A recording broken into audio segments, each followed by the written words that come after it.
The South China Sea is one of the busiest and most militarized shipping routes in the world. Experts also believe a wealth of oil and gas is lying below the area's surface. China claims almost all of this body of water for itself, ignoring competing claims from countries like the Philippines and Vietnam. To complicate things further, Brunei, Malaysia, and the island of Taiwan also have territorial claims. To legitimize its claims, China has built up artificial islands in the Spratly Chain. Take Fiery Cross Reef, for example. In 2015, CNN flew with the US Navy over Fiery Cross Reef, which was already a man-made island. And this is what it looks like today. Airstrips, radar towers, 4- and 5-story concrete buildings.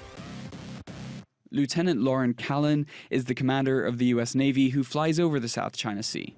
It was very surprising to see just essentially airports out in the middle of the ocean. Much of China's territorial claims are based on something called the Nine-Dash Line, which is used by Beijing to mark out what it sees as Chinese territory.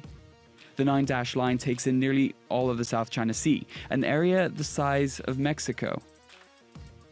Historically, the Nine-Dash Line has caused a lot of tension, so much so that when the Philippines took China to the Permanent Court of Arbitration in The Hague back in 2016, the court rejected most of Beijing's claims over the South China Sea, finding them illegal. But there's no real way to enforce the court's ruling, so China has refused to abide by it, instead continuing to build up artificial islands to reinforce its claims of sovereignty. They've militarized these new artificial islands, so they've built airstrips, they've put missile systems on there, they've put radar jamming stations, they've put radar installations, and so all of that taken in totality over the last several years has really caused tensions to rise. This is where the US comes into the dispute. For the past year, it has stepped up its naval operations in the South China Sea, sailing within miles of China's artificial islands, showing its commitment to maintaining freedom of navigation. It also monitors developments from above, regularly flying over the South China Sea in Navy reconnaissance planes. This has created tense standoffs between the US and China, like this warning the crew received while CNN was flying with them.